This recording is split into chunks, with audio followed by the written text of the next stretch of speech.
The house was unusually quiet that afternoon. Chike had returned from his office early, thanks to an abrupt board meeting cancellation. He stepped into the compound and noticed the houseboy wasn't around, which irritated him.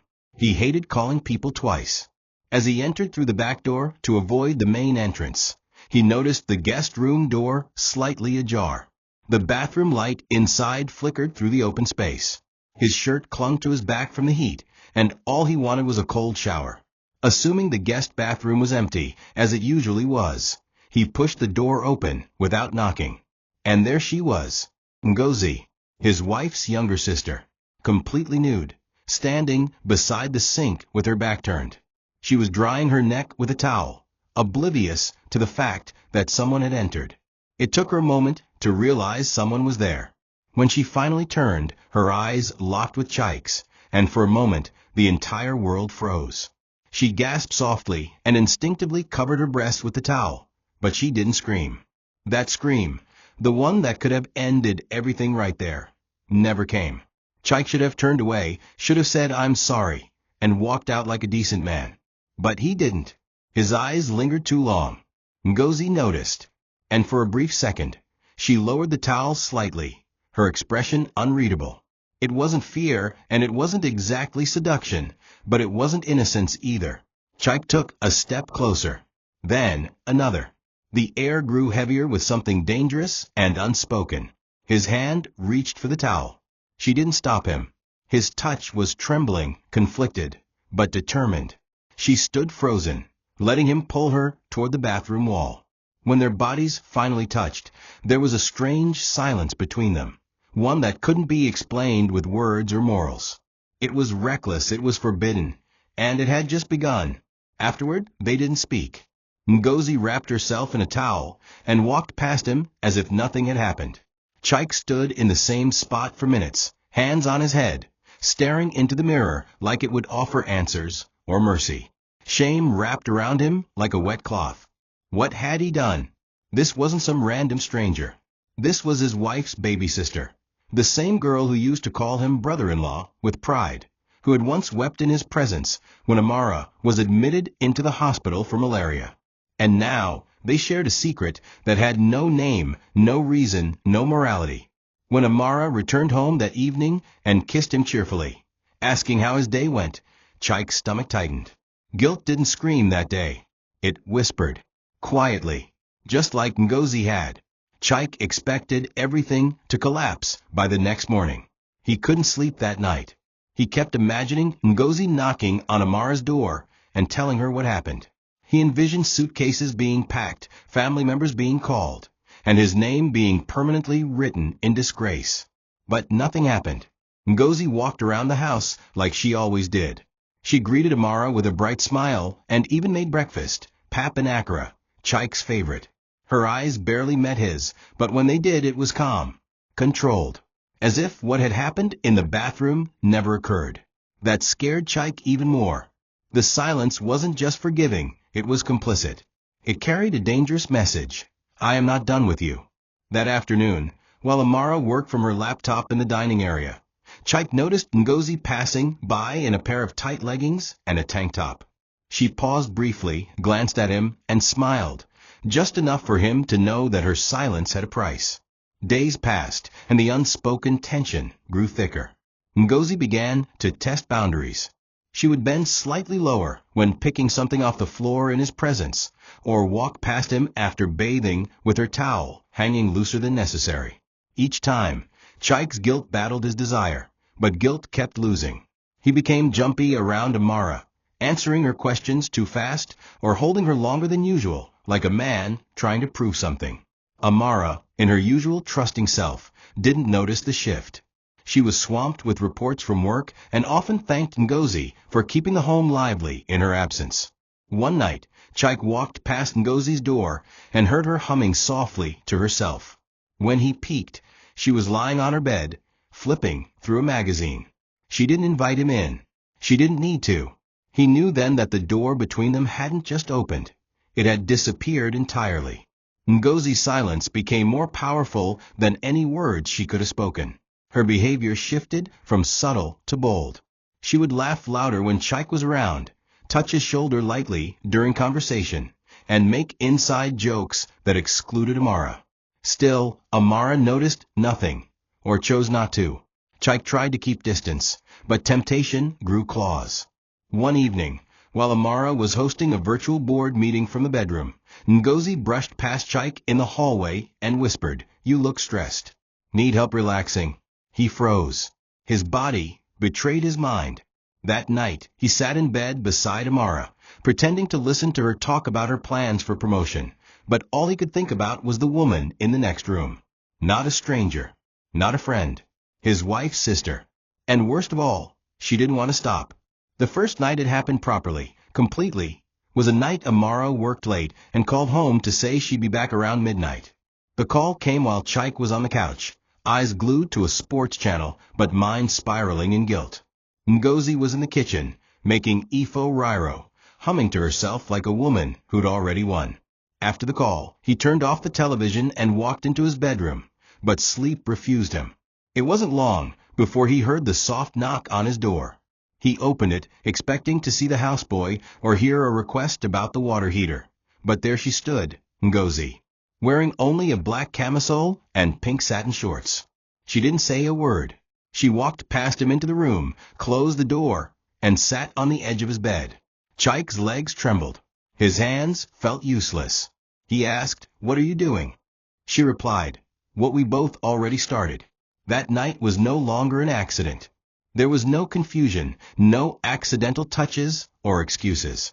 Ngozi laid on his bed like she belonged there, and Chike, cowardly and shame-filled, climbed on top of her like he had no vows. They moved like addicts, gripping, grasping, consuming. Chike was sure it would be the last time. He told himself so, whispering it like a prayer as he held her. But when it was over, and Ngozi looked into his eyes and smiled, he knew he was lying. "You taste like her," she whispered. That sentence destroyed whatever barrier remained. It was no longer a secret. It was a second relationship, cloaked in darkness, buried under deceit, and thriving on silence. When Amara finally returned that night, she kissed Chike's forehead as he pretended to sleep. She didn't know her husband was still panting on the inside. She didn't know her sister's perfume still lingered on their bedsheets. In the days that followed, Chike was a haunted man. The guilt that once screamed had become an echo, constant but ignorable. Ngozi acted more confident around him, more entitled. She no longer avoided him in public. In fact, she began to act like his second wife, making jokes that only he understood, calling him Odogwu, whenever Amara wasn't looking. He wanted to stop. He truly did. But Ngozi had tasted power, and he had tasted her. And now, the line was permanently crossed. Amara, in her innocence, began talking about maybe trying for a baby next year. Chike nodded, smiled, and kissed her forehead, while thinking about the woman he'd already entered again just 2 nights ago. In the same house, in the same bed. The betrayal had now become a routine. The air in the house had changed, but Amara couldn't feel it. She still laughed loudly at her sister's jokes and kissed her husband goodnight without hesitation. But beneath the walls, betrayal was growing teeth. Chike avoided mirrors. They had become judges, reminding him of what he had done every time he looked into his own eyes. At work, he found it difficult to concentrate. Simple reports took longer to review. During meetings, his mind wandered to the dangerous games being played in his home. Every time he heard Ngozi laugh, his stomach twisted. Yet, he couldn't stop returning to her. There was something both frightening and thrilling about the fact that she wasn't accusing him. She was seducing him. He started coming home early, pretending to be sick, just to have stolen hours with her before Amara returned. It wasn't love. It wasn't even lust anymore. It was addiction. And guilt had become a ghost he'd grown comfortable sleeping beside. Ngozi, on the other hand, blossomed. Her skin glowed brighter, her eyes sparkled with hidden knowledge, and her steps were more confident. She began wearing Amara's clothes without asking, lounging on the couch like a wife-in-waiting. She started to cook Chike's favorites regularly, and Amara praised her, laughing that her sister would make a man very lucky someday. Chike could barely sit through these conversations. The irony nearly killed him. One night over dinner, Amara thanked Chaik for being so kind and Ngozi, saying it warmed her heart that he treated her sister like blood. Ngozi shot him a look across the table, one that said she has no idea what we share. That night, as Amara slept soundly beside him, Chaik got a message from Ngozi. Rooms open. No need to knock. He didn't go. Not that night. But he didn't delete the message either. And that was enough proof of a war within him. Chaik made a weak attempt to stop the affair.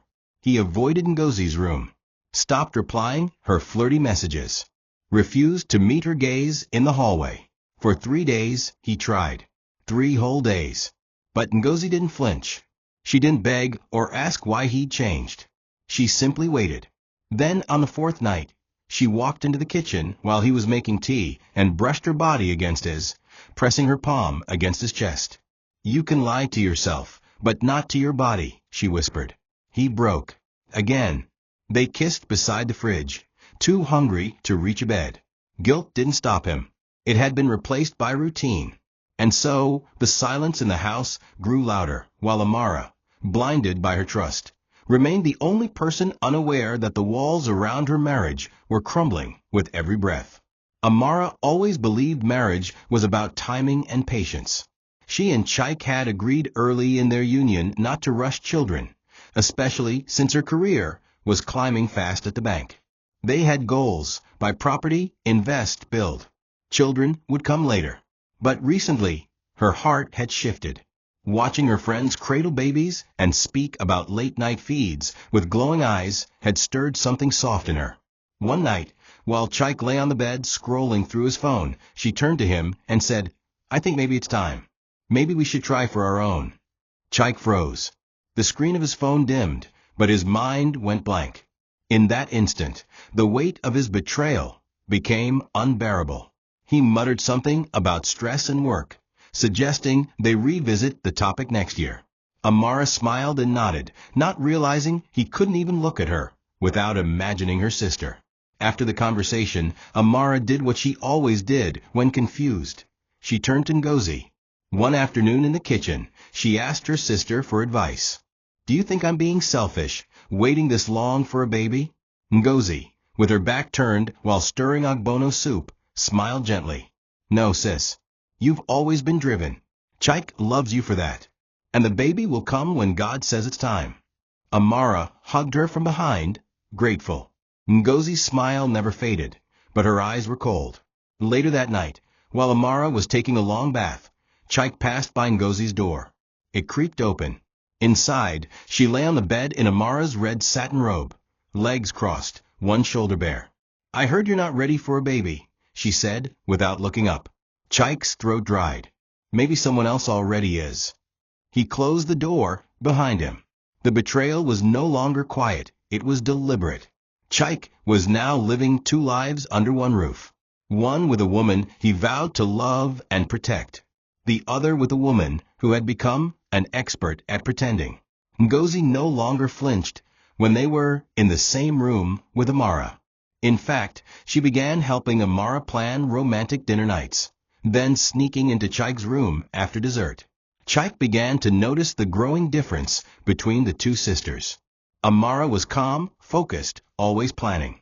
Ngozi was wild, reactive, spontaneous. And he hated himself for craving that chaos. One Sunday afternoon, while watching a movie in the living room, Amara fell asleep on Chaik's shoulder. Ngozi, sitting across from them, slowly crossed and uncrossed her legs, staring directly into Chaik's eyes. His heart raced. His wife slept beside him.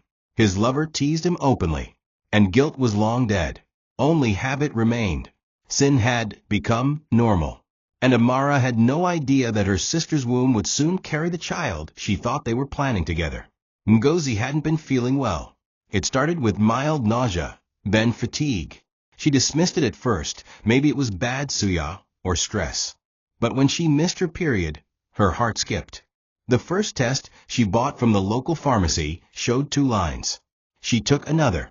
Same result. The third one, digital this time, left no room for doubt. Pregnant. For weeks. She sat on the bathroom floor for a long time, heart pounding. Her mind went to Chaik. Would he rejoice? Would he panic? Would he reject the baby, like the mistake he's too cowardly to admit? She wasn't sure. But one thing she knew, she wasn't getting rid of the child. She stood up, washed her face, and stared at her reflection in the mirror. "I'm going to be a mother," she whispered. And somehow, deep inside, it felt like revenge against a sister who had everything, except the one thing that mattered now, fruitfulness. When Ngozi told Chaik, his face turned pale. They met secretly at the back of a shopping plaza, where no one would recognize them. "What did you just say?" he asked, voice cracking. "I'm pregnant," she repeated, calm but firm. Chaik's hands trembled. You have to remove it. Ngozi, this can't happen. Do you know what this will do to us? To your sister?" Ngozi laughed, a dry, humorless sound. "Us? There is no us. There's you, a man who couldn't keep it in his pants, and me, a woman who decided not to play victim. This child is happening, Chaik." His eyes widened.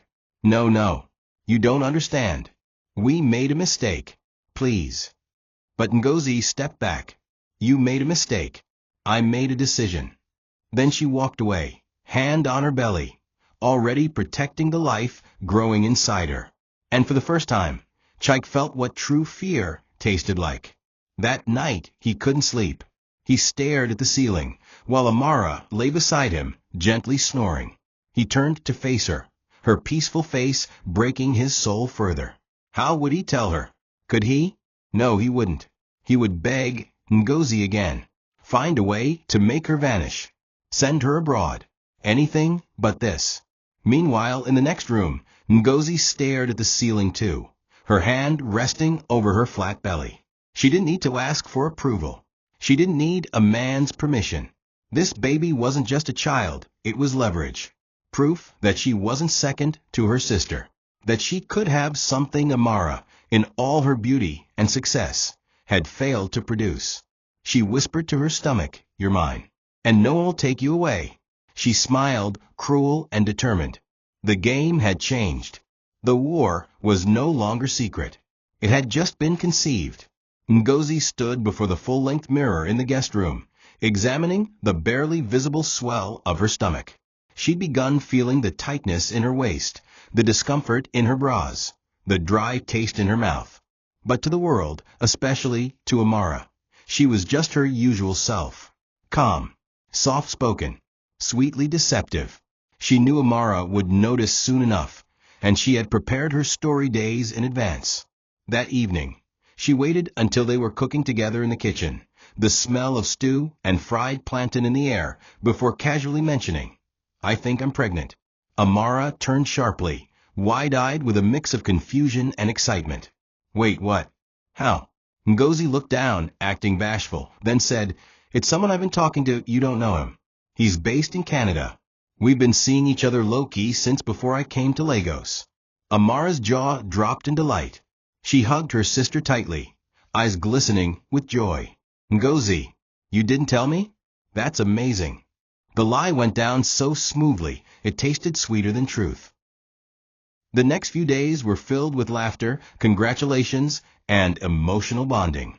Amara posted subtle celebratory updates on WhatsApp, telling friends she would soon become an auntie.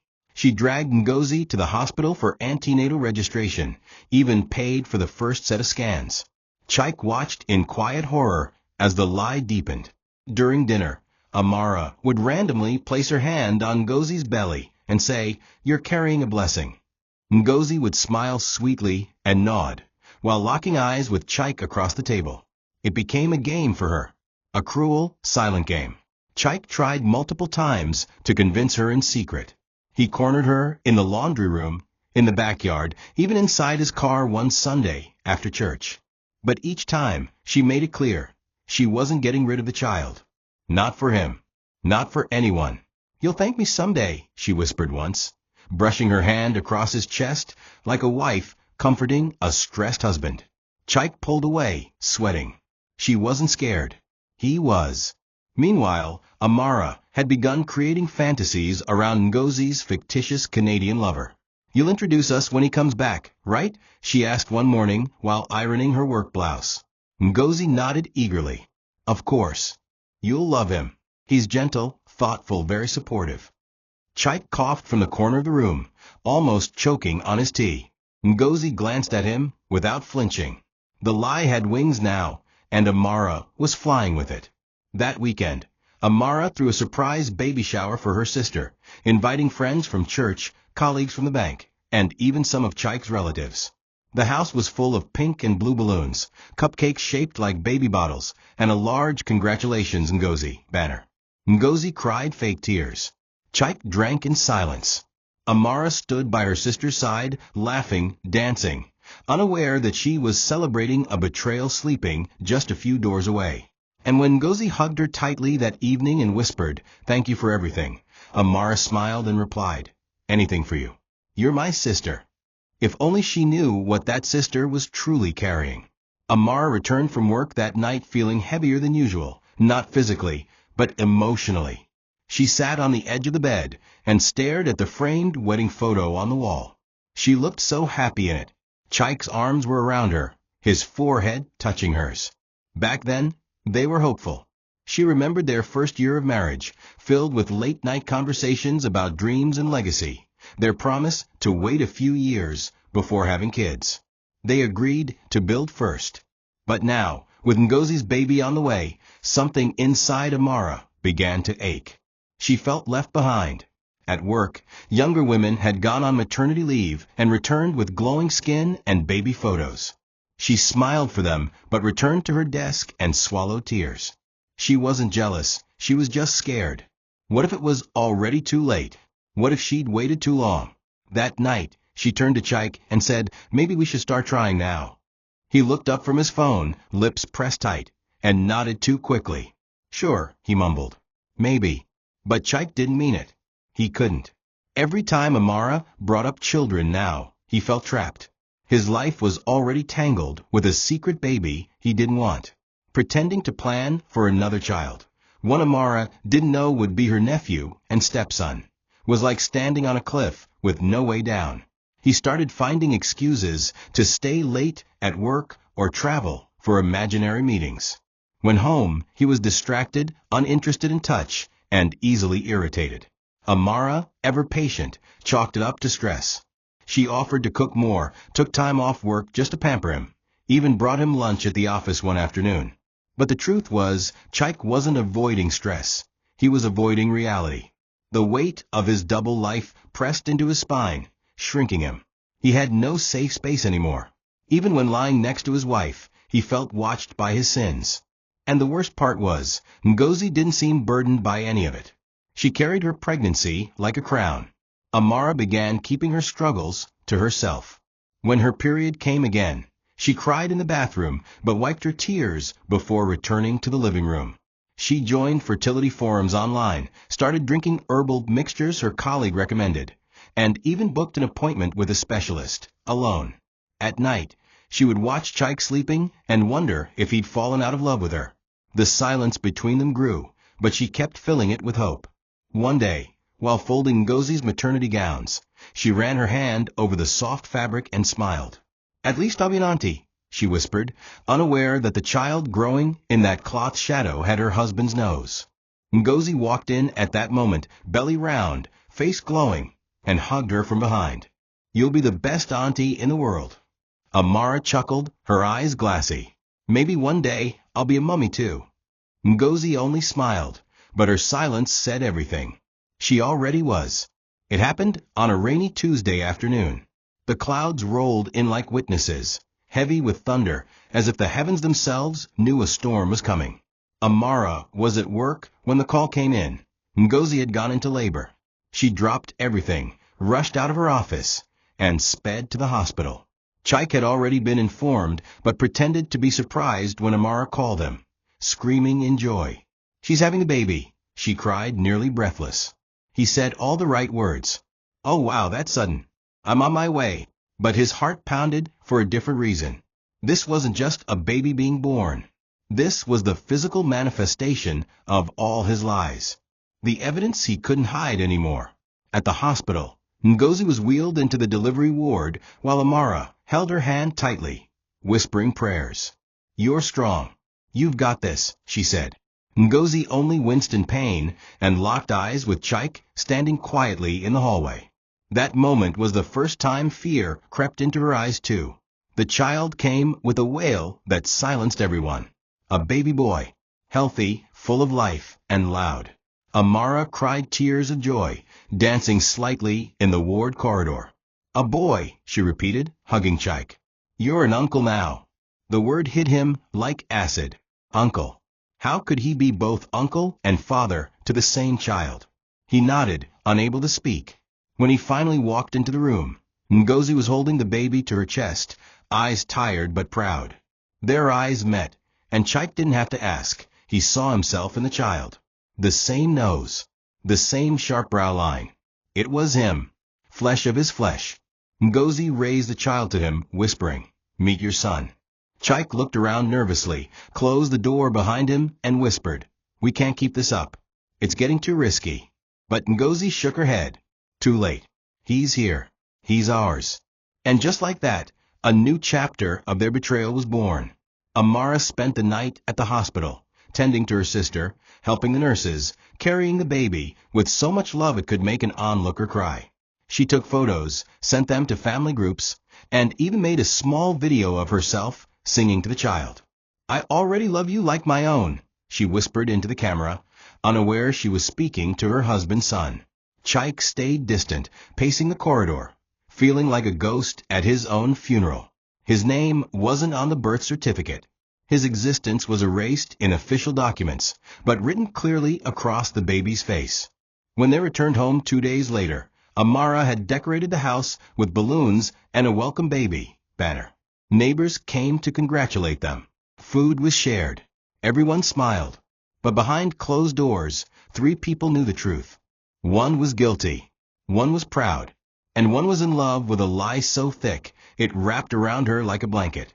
The baby's cries filled the night, but it was the silence between Chaik and Ngozi that screamed the loudest.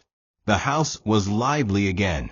For weeks after Junior's birth, it echoed with the sounds of laughter, cooing, and the innocent cries of a baby who had no idea he was born into a web of secrets. Amara had fully immersed herself in Auntie Judy's. She cooked, cleaned, rocked Junior to sleep, and stayed up at night when Ngozi was too tired to nurse. It gave her a new sense of purpose, a way to nurture something while her own womb remained silent. Every time she looked into Junior's eyes, something stirred in her, a bittersweet longing mixed with joy.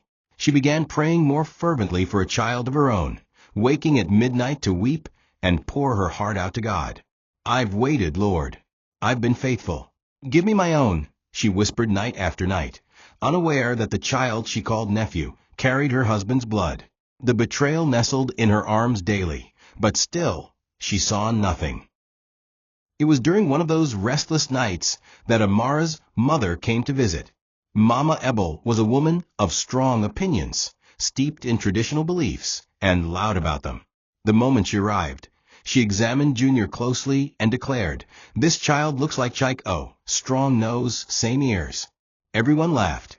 Chaik's face froze. Ngozi quickly changed the subject, asking about pepper soup. But Mama wasn't done.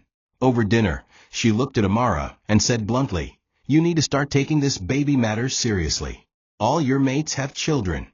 Ngozi has given us one without even marrying. And you, the wife, are still going up and down with office bags." The words cut through Amara like a hot blade. She tried to laugh it off, but her eyes betrayed her.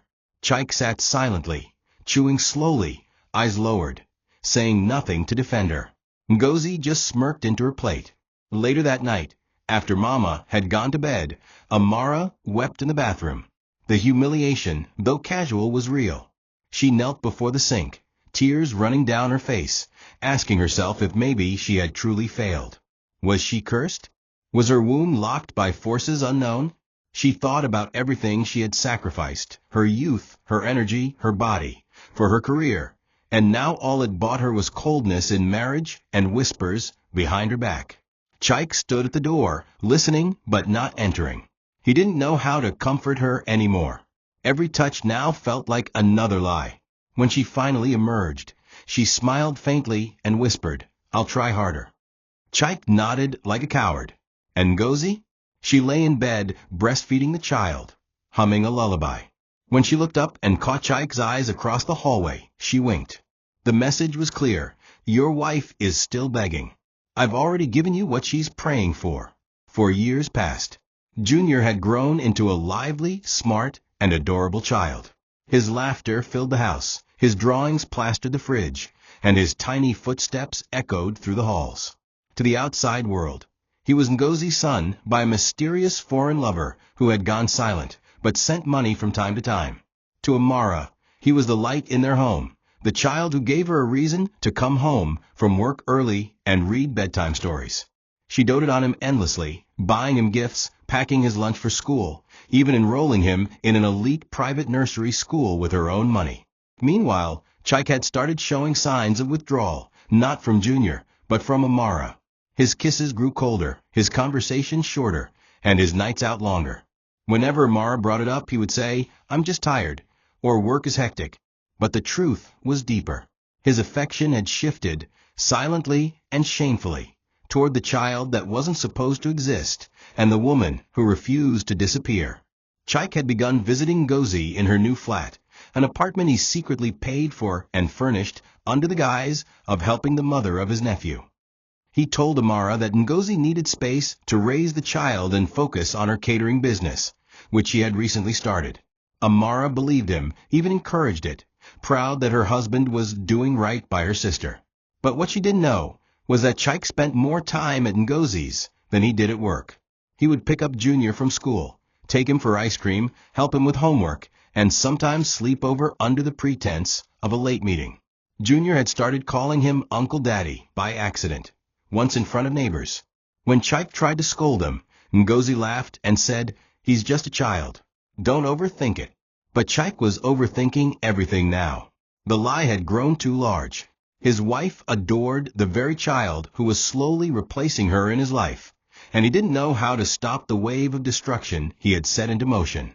Back at home, Amara noticed the changes, but chose denial over conflict. Her heart couldn't bear another rejection. She started planning weekend getaways to reignite their spark, but Chaik always had a reason not to go. Ngozi needs help with the child. There's a deadline at the office. I have a board meeting. Each excuse chipped at her spirit, but she smiled through it all. In church, they still held hands during worship. On social media, they still posted couple pictures on anniversaries. But inside, Amara was slowly bleeding. She prayed, she fasted. She visited herbalists in secret, all in pursuit of one thing: motherhood. She believed it would fix everything. Meanwhile, Ngozi lived comfortably, Junior thrived, and Chaik slipped further away. The marriage hadn't exploded. It hadn't ended. It was simply dying, quietly, politely, while betrayal tucked itself beneath layers of family dinners and fake laughter. Amara sat by the dining table alone, staring at the chocolate cake she had ordered for herself. There were balloons tied to the chairs, soft music playing in the background, and a new dress hanging in the room, still unworn. It was her birthday, a quiet one, just the way she liked it. But Chaik had forgotten. No message, no call, no gift, nothing. She waited the entire day, even texted him a subtle, "Hey babe, how's work?" to remind him. His reply came hours later. "Busy day. Talk later." That was all. She stared at her phone for a long time, tears welling in her eyes, but she smiled anyway. "It's fine," she whispered to herself. "People forget things." But it wasn't the forgetting that broke her. It was the reality that he didn't care enough to remember. Her heart cracked in silence.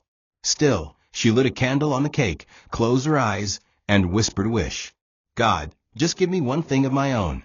Meanwhile, at Ngozi's apartment across town, Chaik was laughing as Junior danced around the living room in his school uniform. Ngozi had made ogbono soup, Chaik's favorite, and the scent filled the apartment. It was a small celebration. Junior had just received his first school prize for academic excellence. Chaik had driven him there himself, cheered the loudest, and proudly posted a blurred photo of the boy holding his certificate. He captioned it, "Proud Uncle Moments." But the comments under the post told another story. One friend wrote, "That boy really looks like you owe." Another said, "Uncle indeed, face with tears of joy." Chaik ignored them. but his hand shook. Ngozi, on the other hand, was glowing. She served the food, kissed Chaik lightly on the cheek, and whispered, "You've done well." Chaik smiled, but a part of him flinched. Deep down, he knew he had betrayed the only woman who ever truly loved him. Yet here he was, celebrating with the wrong woman on the right woman's birthday. That night, Amara posted a simple photo of herself on Instagram, smiling in her untouched birthday dress with the caption, "Grateful, hopeful, patient." Chaik didn't like or comment on it. Neither did Ngozi. That silence stung more than any insult. Amara's friend from the bank called her, confused. "Where's Chaik?" Amara laughed softly and said he was traveling. It was easier than admitting the truth she was too ashamed to confront. In her room, she sat on the floor, phone beside her, and wept quietly into her palms. She didn't know why the pain hurt more than before. Maybe because now it was becoming obvious that something was truly gone. Not just time, not just attention, but love. The man who once called her his world had now given her nothing, not even a birthday text. And still, in another part of town, the same man was cradling the child born of betrayal, feeding him cake, and humming lullabies he had once sung for her. The small cracks in Amara's marriage were no longer invisible. They were showing, subtle, yes, but undeniable. And yet, she fought them with everything she had. She overcompensated. When Chaik grew colder, she became warmer. When he forgot, she remembered. When he stayed away, she stayed available. But what broke her heart more than anything else was noticing how Junior, whom she had loved and raised like her own, was slowly growing closer to Chaik in ways she couldn't explain. She walked in one day and saw Chaik tying Junior's shoelace with such affection it stunned her. He kissed the boy's forehead and whispered, "You're a smart boy, just like Daddy." Amara smiled at the moment, but later that night, she kept replaying those words, "just like Daddy." It was innocent enough on the surface, but something about it didn't sit right with her. Why was Chaik so involved now? Why did he take Junior to school more than Ngozi did? Why did Junior cry more for Chaik than for her own mother? The answers came in pieces. A neighbor jokingly remarked, "That boy looks exactly like your husband, Amara. You sure he's not your child?" Amara laughed nervously, brushing it off, but inside, her stomach dropped. The comment haunted her for days. She went through old photos of Chaik as a boy and compared them to Junior's school portraits. The resemblance was startling. Same sharp nose, same ears, same almond-shaped eyes. But her mind refused to accept the possibility. It couldn't be. Ngozi had told her about the boyfriend from Canada. She had seen Ngozi cry over his silence. She had watched her sister endure childbirth alone. But then why was Chaik always there now? Why was he secretly paying for a new laptop for Junior? And why, just days ago, had Amara seen Chaik slipping an envelope of cash into Ngozi's hand when they thought she wasn't looking? She didn't confront either of them. Not yet. She wasn't ready.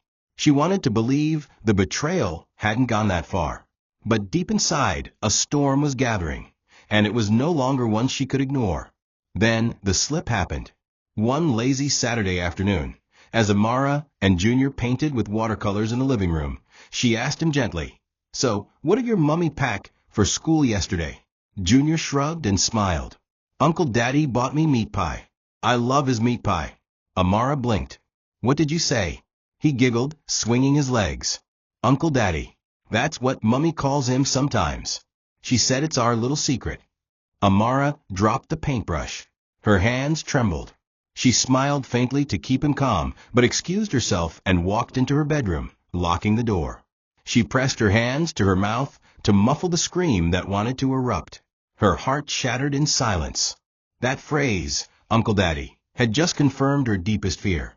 Something was very, very wrong. And the worst part? Her sister had told a 6-year-old to keep it a secret. That was no accident. That was calculation. That was cruelty. And suddenly, Amara no longer felt like a wife, or even a sister. She felt like a fool. The house, once filled with shared laughter and loud dinners, now echoed with avoidance.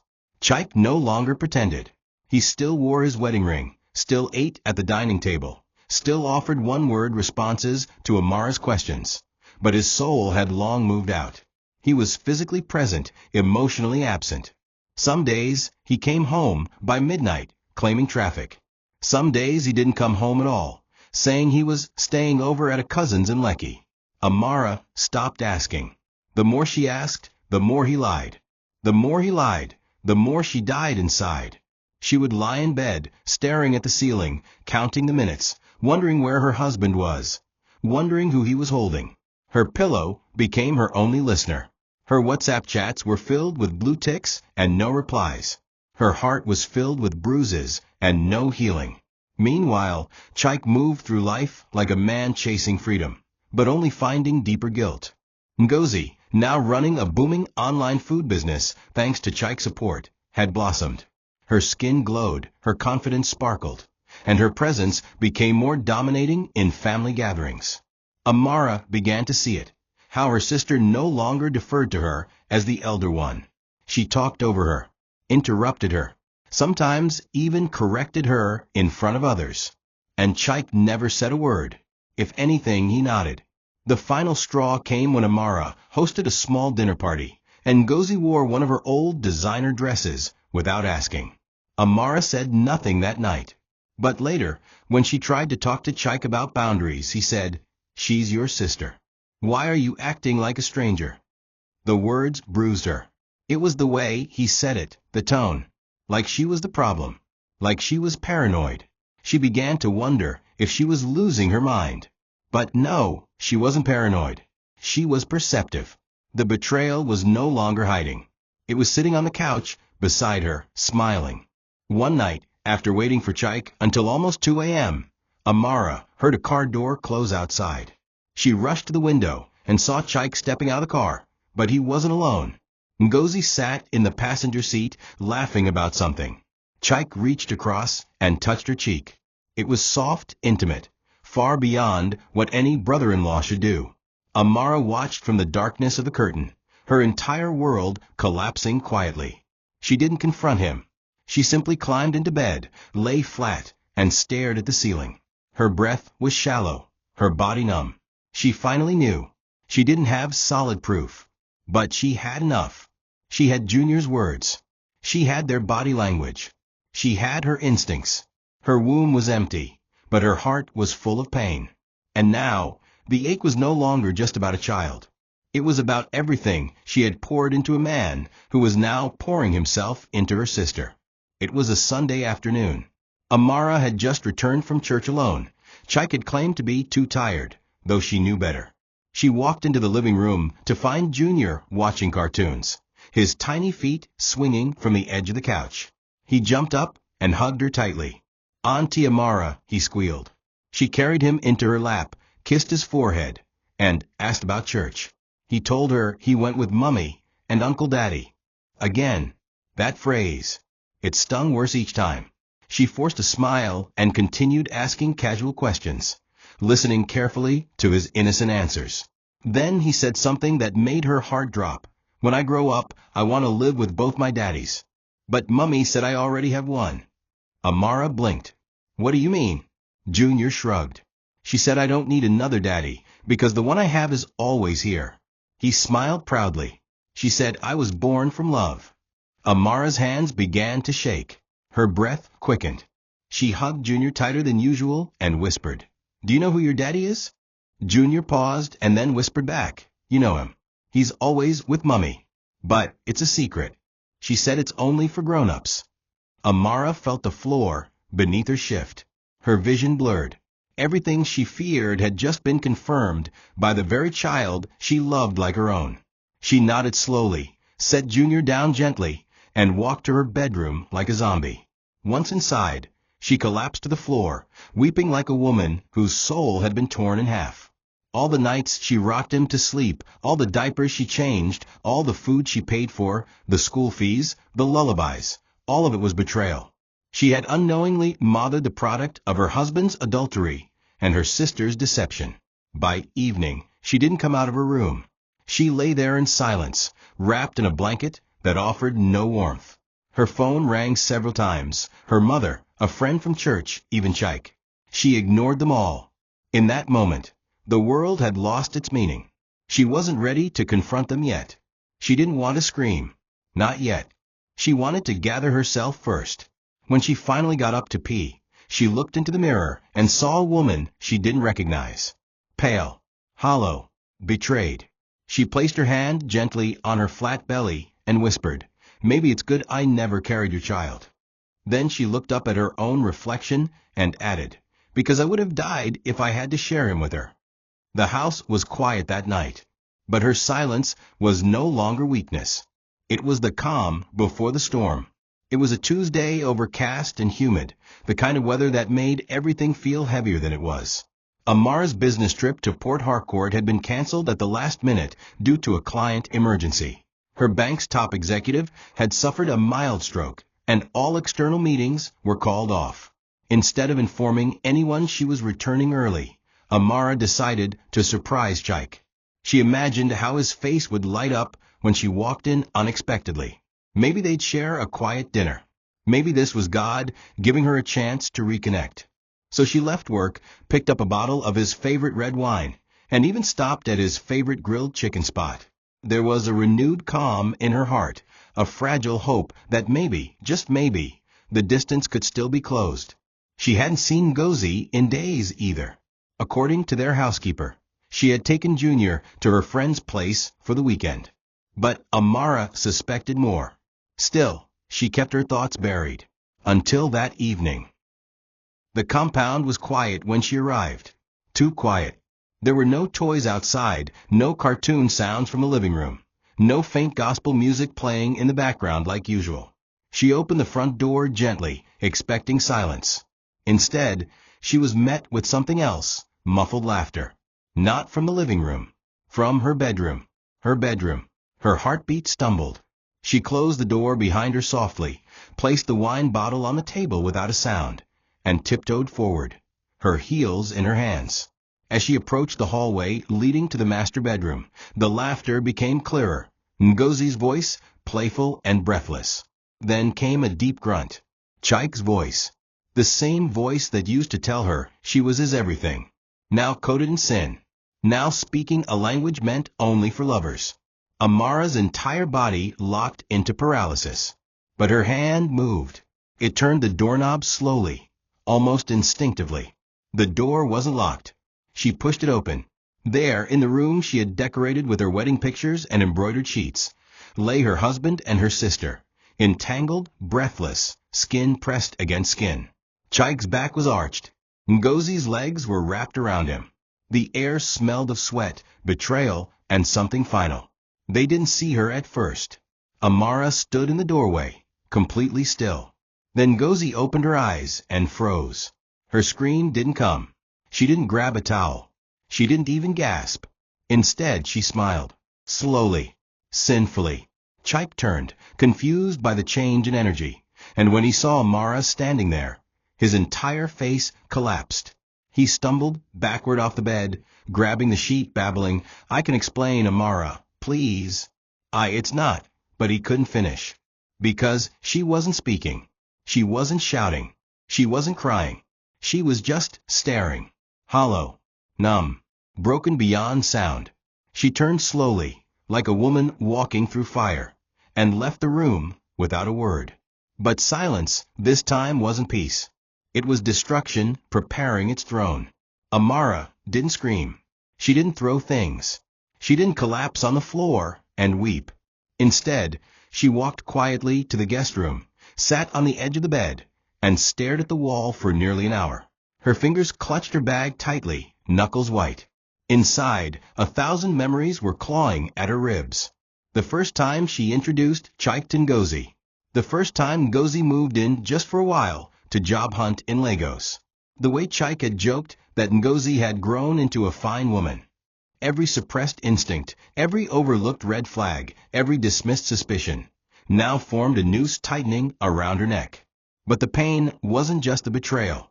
It was the scale of it, the longevity, the calculation, the ease with which they smiled in her face.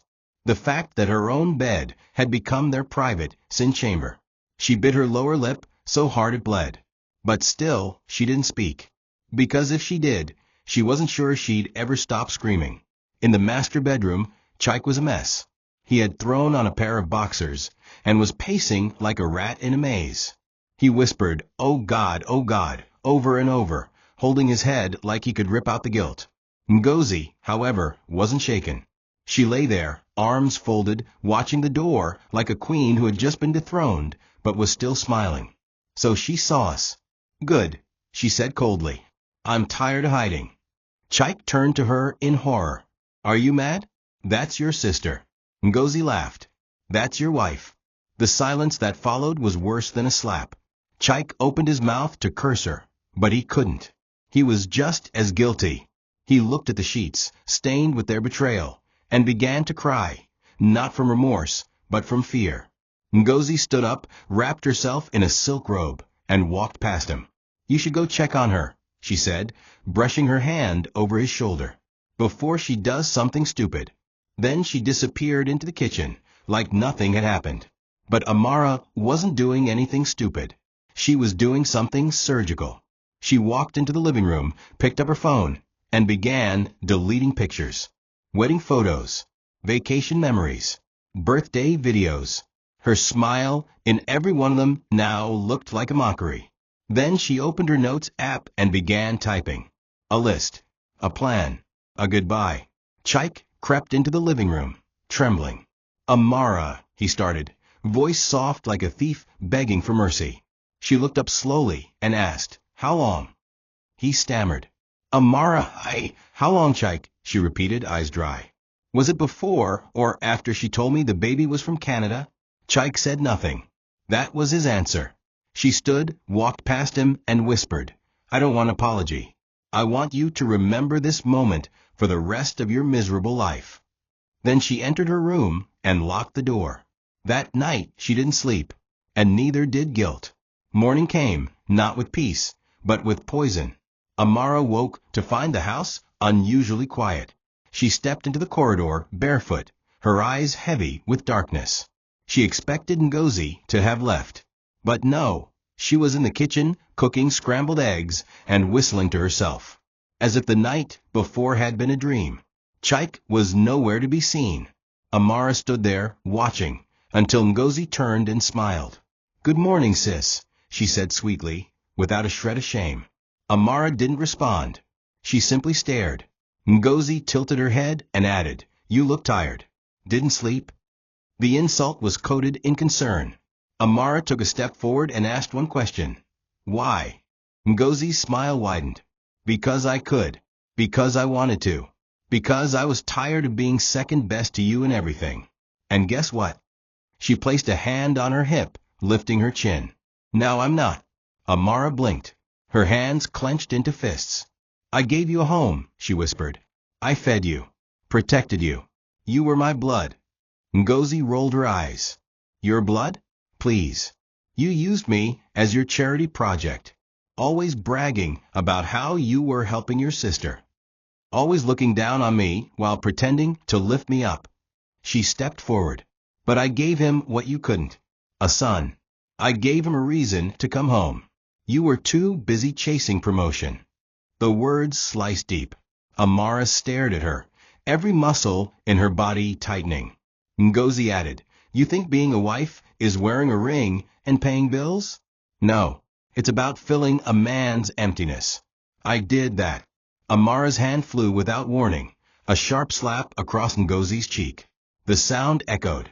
Ngozi touched her face slowly, then smiled again. Good. Now you're awake. Chike stepped in at that exact moment, his face pale with dread. What's going on? He asked. Amara turned to him slowly. Tell her to leave, she said. Chike hesitated. 1 second. 2. 3. Then Ngozi laughed. Tell me to leave, she echoed. I'm not going anywhere. This house? The one I helped decorate? The kitchen I cook in? The man I gave a child? No, Amara. You're the one who doesn't belong anymore. Amara stood there, trembling, holding in every scream. Chike finally spoke. Ngozi, please, but his voice lacked authority. Ngozi walked past them both and entered the guest room. Let me feed my son, she called out. Chike looked at Amara, shame dripping off him like sweat. But Amara didn't break. Not yet. She stared at him, lips quivering. She gave you a child. I gave you everything else. Then she turned and walked to her room. But deep inside, something irreversible had snapped. This time, she wasn't going to pray about it. She was going to finish it. The next morning came with a silence that wasn't peace, it was preparation. Amara woke up and didn't reach for her phone, didn't check emails, didn't kneel to pray. Instead, she sat at her dressing table and stared at herself in the mirror for a long time. Not a single tear fell. Her face, once soft with trust, was now lined with scars invisible to the eye, but carved deep into her heart. She reached under the drawer and pulled out a brown envelope, divorce papers. They had been prepared 6 months ago when her suspicions first started piling up, but she wasn't ready then. Now she was. She reviewed them slowly, steady hands flipping through page after page, as if signing her name would remove the venom from her veins. Afterward, she placed them in a file, picked up a small backpack, and began packing quietly. She didn't take much, just her dignity, her documents, and the pieces of herself that hadn't been broken. Chike returned from dropping Junior off at school. His steps were cautious, like a man walking through a minefield. He found Amara sitting calmly in the living room, the file on the table in front of her. "You're leaving?" he asked softly. She nodded. "I've already left. This is just the physical part." He walked over and sat across from her, eyes red, lips quivering. "Amara, I didn't mean for it to go this far. I lost control." She looked at him and smiled sadly. "No, Chike, you didn't lose control. You handed it over willingly. And now I'm taking mine back." He tried to explain, to justify, to say things she had already heard in her nightmares. But she cut him off with a single sentence that froze his tongue. "Junior may be hers, but he's mine too." Chike blinked. "What?" Amara stood. "I fed him, bathed him, sang to him, paid his school fees. I mothered him. Don't ever forget that." And with that, she picked up her bag and walked toward the door. Ngozi emerged from the hallway with Junior's toys in hand, clearly eavesdropping. "So you're running away," she said with a smirk. Amara turned, her voice calm but sharp. "No, I'm choosing myself. Something you'll never understand." Ngozi rolled her eyes. "You think walking away makes you stronger? You're still barren. That won't change." Amara stepped closer, her eyes steady. "I'd rather be barren with integrity than be a mother who built her life on betrayal." Then she turned to Chike. "She gave you a child. I gave you a future. You chose temporary pleasure over permanent loyalty. Now live with that." She walked out, leaving the door wide open behind her. Chike stood still, stunned. Ngozi's smirk slowly faded. Outside, the sun shone like nothing had happened. But inside that house, the foundation had cracked forever. And for the first time in years, Amara breathed, free, unburdened, and unafraid. Years passed, but the echoes never left. Chike and Ngozi stayed together, but their relationship was anything but happy. They had the child, the home, the public illusion of unity. But behind closed doors, bitterness sat at the center of every meal. Chike could never look at Junior without remembering what he lost. Every smile reminded him of Amara. Every milestone reminded him of the wife who once loved him enough to give everything. He started drinking. His business declined. Neighbors noticed. Even Ngozi began to complain, "You're always depressed. This isn't the life we planned." But he didn't respond. He had nothing left to say. He had won the body, but lost the soul. And now, with every passing day, he realized that while Ngozi had given him a child, Amara had given him legacy, dignity, and peace. And now she was gone. Ngozi tried to hold the house together. She decorated, hosted parties, posted family photos, and smiled at church like a first lady. But inside, she knew she had lost something she could never recover. Amara's silence. It haunted her. The way Amara never fought, never screamed, never begged. Just walked away. She expected drama. She expected a breakdown. But instead, she got something worse. Indifference. And now, even Junior had begun asking questions. Where is Auntie Amara? Why don't we visit her? Each time, Ngozi would lie. She moved abroad. But Chike knew the truth. She didn't move abroad. She moved on. And he would never catch up. Junior grew cold toward them as he aged, distant, and harder to love. Even the sun they had weaponized slowly became a mirror reflecting their guilt. Meanwhile, Amara built a new life in quiet strength. She relocated to Abuja, started a non-profit for single women and abandoned wives, and never spoke Chike's name again. People asked, but she never gave details. We went our separate ways, she would say. But inside her, the lessons had been carved in stone. Never ignore your instincts. Never give your loyalty to those who see it as weakness. And never, ever betray yourself for love. One day, 6 years after she left, there was a knock at her office door. Her assistant entered. "There's a boy here to see you." He said, "He's your nephew." Amara stepped out, and there was Junior. Now 12, taller, wearing the same sharp eyes as his father. He smiled shyly. "Mummy said not to come, but I wanted to." Amara bent down, eyes full. "I've been waiting." She hugged him, and in that moment, she felt it, not motherhood, not revenge, but healing. The storm had ended, and what remained was peace. Thank you for watching this video. What did you learn from this story? Drop it in the comments. Please make sure you like, comment, and subscribe to my YouTube channel TOCHI Stories for more.